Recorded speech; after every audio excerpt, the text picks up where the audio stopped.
Yo guys, what's up? The GOAT, Marty Superbecker, the GOAT, the greatest of all time. Here to give y'all some truth. Now you're probably wondering why I'm wearing this right now. Is because I like to swag out no matter what I do, even though I overdo it, but I don't give a crap. So let me speak something to you. Does everybody think that in today's society is being corrupted by the younger generation from the older generation? The older generation set the bad example for these young guys that come up. The attitude, their mouth, the way they think, the way they do things, the way they say things and how they say it, not what they say, it's how they say it. And I'll tell you another thing.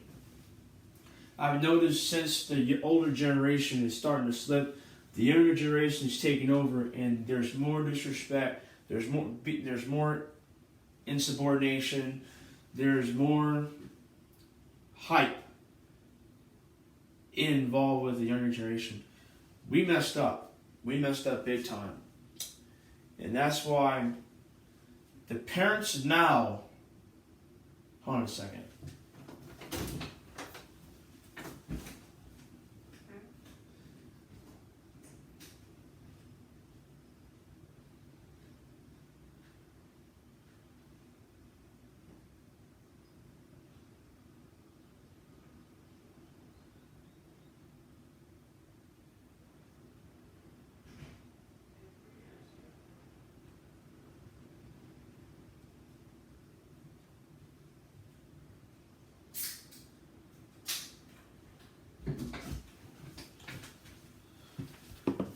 What's up, Glenn?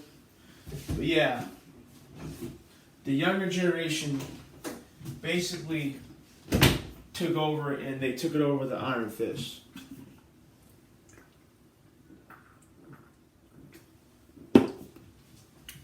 And they messed it up for everybody. So now the younger generation can do what they want. They get away with it because their family, their mom and dad, don't do nothing but safeguard their kids.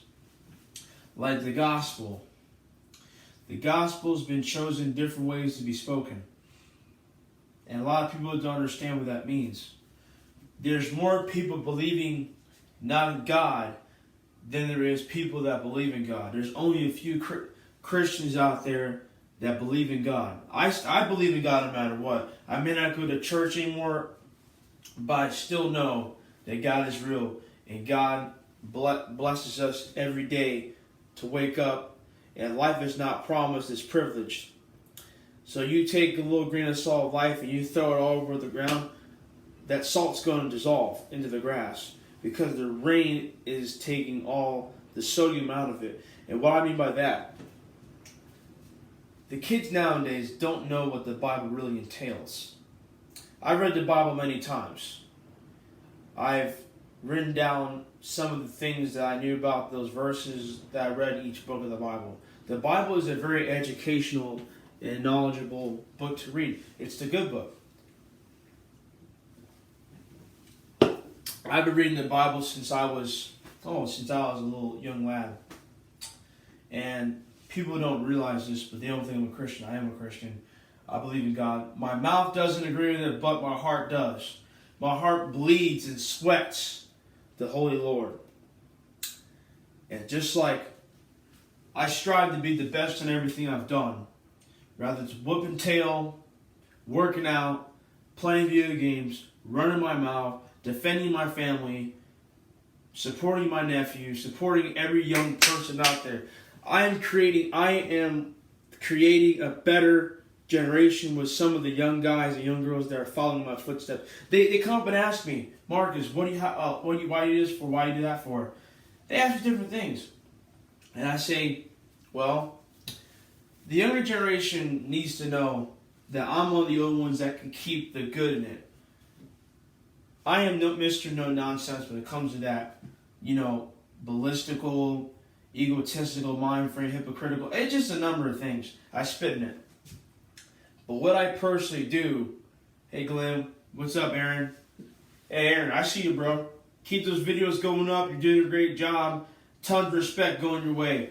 You're a young man. You got an ambitious future ahead of yourself. Don't let anything distract or obstruct that. But no, like I said, like, people don't really like when I speak. Because sometimes some people can't take what I say. They spin it around as if like, oh, this guy doesn't know what he's talking about. This guy doesn't know what he's doing. He talks a lot. Well, I've had to retire from a few things. I'm getting too old to do something. I'm still a young man. I got a lot of growing up to do, financially, physically, emotionally, and spiritually. You're still evolving as life goes on. And you'll keep evolving until life comes to an abrupt halt to say, you've learned enough, now it's time for you to take a rest.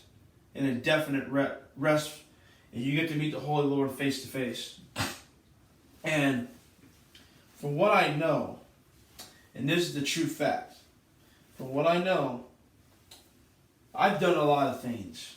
A lot of good and bad things. And I don't blame God for forgiving me. I ask God for forgiveness every day of my life. You want to know what God tells me? God tells me He forgives me every day I step on Him, every day I wake up. He forgives me and He gives me another chance each time. But He has certain limitations. God will help you out through anything. He can help these younger kids and the younger generation wake up and realize, okay, I'm doing this wrong. And none of them, I'm not attacking the younger generation, just an indirect attack. I'm just stating facts about what really is going on. These younger guys thinking they can run their mouth, saying, oh, I can do this, I can do what I want, and everything. I can do what I want, and everything. They think for 1 second that no one's watching.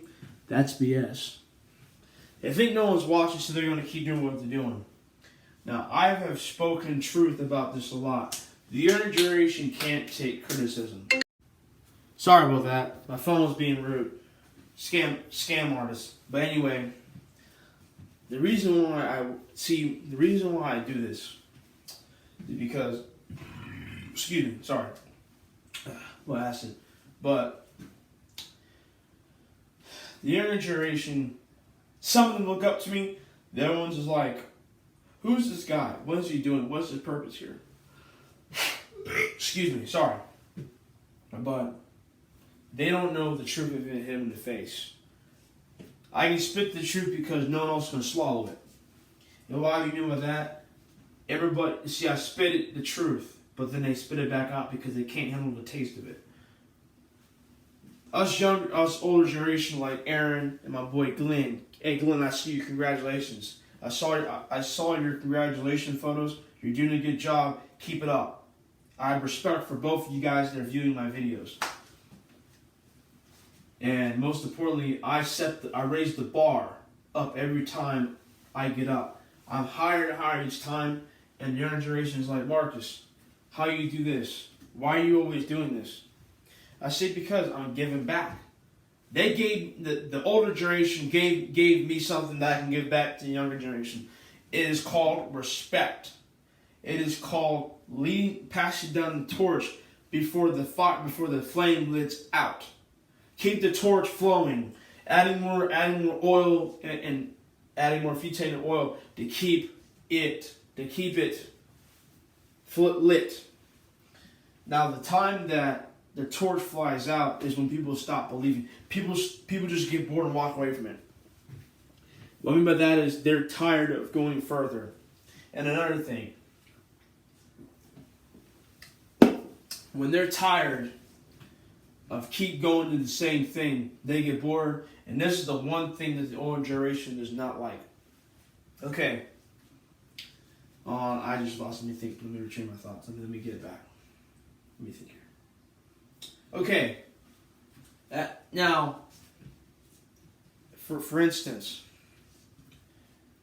we react to certain things different ways, no matter if it's older or younger or in between. We react to different things. And one of my biggest defects I have is, as some of you knew, Glenn, you've seen it, you've seen this, Aaron, you've seen this, I get upset. I am really sensitive.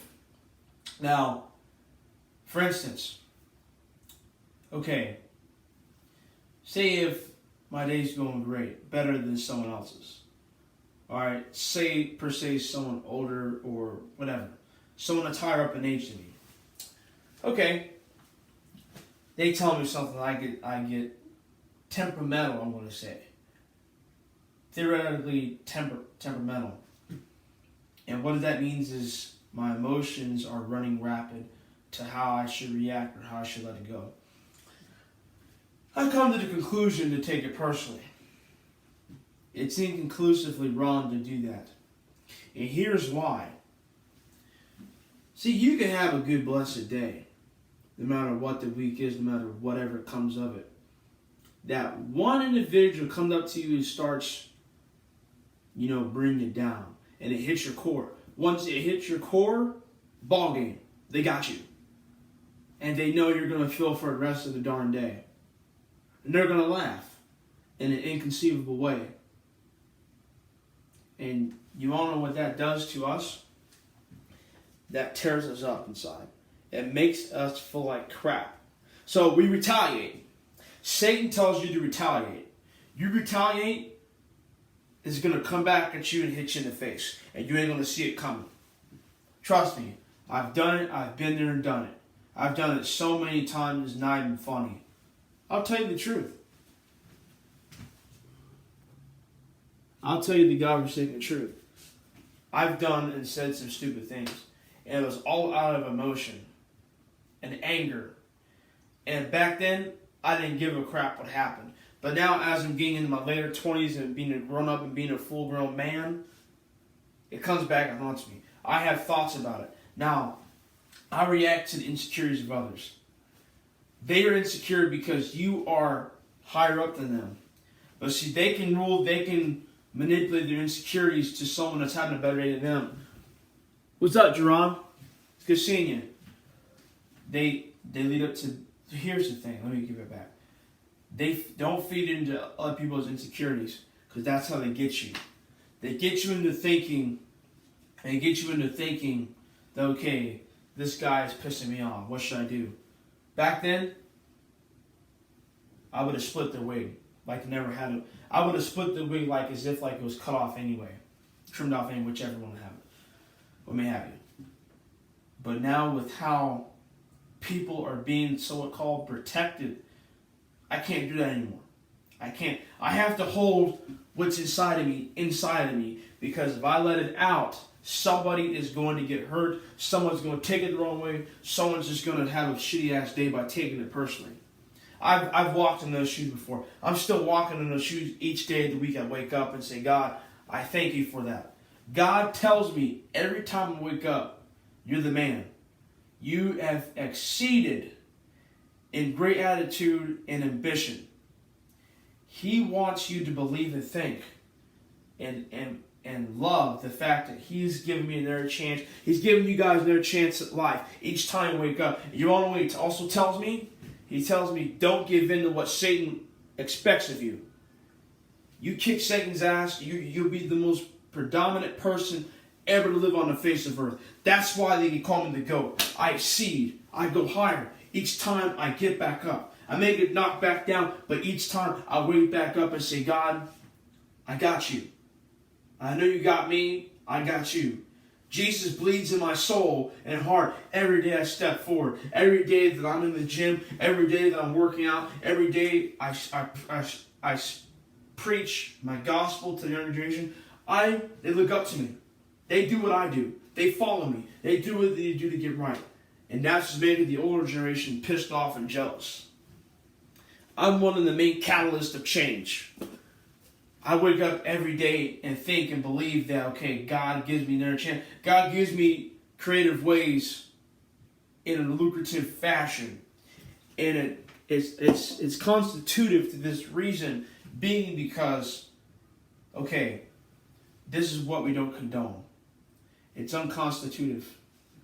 It's unconstitutive. It's something that is not something that is not taken for the right grain of salt, because it dissolves in water. I wake up every day and say, what can I teach today? They look up to me. I have swag. I have ambition. I have character. I have good character. I have good judgment. I show upon good judgment and great cheer. Everyone tells me when I walk outside, go walking around to this place and that place. They're like, Jesus. They're like, that man has Jesus inside of him. I wish I was him. I wish I was walking in his shoes. Just like the women. The women say the same thing. Keep a good job. You're looking great. You look fantastic every time I see you. That gives me hope. It makes me believe every day. I love when people tell me that. I deserve love right now. I deserve it. People may disagree with it, but in the next video I do, you guys are gonna be surprised. But anyways, keep up the good work. Believe in God. Don't let other insecurities of people get inside your core, because that's how they can dictate and manipulate what you do.